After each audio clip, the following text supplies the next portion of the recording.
Good morning. I'm Karen Smith, the Executive Director of the ARC of Greater Prince William. The ARC of Virginia, along with Virginia Access, is going to be presenting a rescue plan for our broken system for the DE community.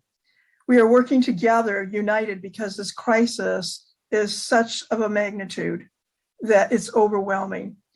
In the summer, you folks graciously gave 12.5% increase for the year to keep us going.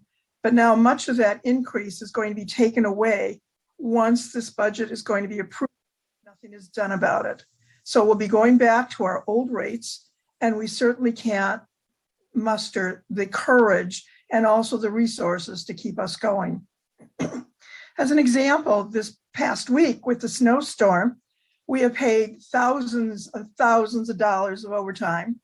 We are going to be paying our snow plowers thousands of dollars. And if anybody has had a tree fallen, you know how much it is to get someone to cut up and remove trees. And we have several of them on our properties that need to be removed. So these unexpected expenses certainly aren't part of our rates. And we need certainly to increase and encourage our workforce to do the best possible job they can.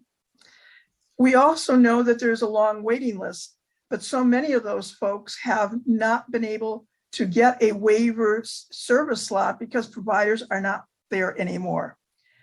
We want to fund priority one, but before we do that, we must have the providers get adequate pay. And we look to you in Northern Virginia for the leadership on that. I want to share one thing that, we always think that these things don't happen in Northern Virginia, but they do. This past year, we literally rescued someone who had been laying flat in his bed 7.5 years, never taken to the doctor, never gotten a bath or a shower. He has cerebral palsy. And all of a sudden there was a crisis in the family and he had to get out of the house. And here we went in and the stench was so bad, people had a hard time not throwing up. We brought him back in. He was not necessarily placed in the right placement in our group home system because he was much higher functioning than what we had thought. When he got back into our group home system, we cleaned him up and everything. He's a person that should be in supported living. And if we could give him the proper supports that he needs physically, then he certainly could be very independent in his life.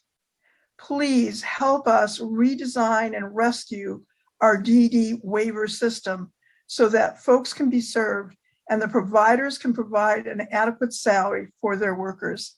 Thank you very much for your consideration.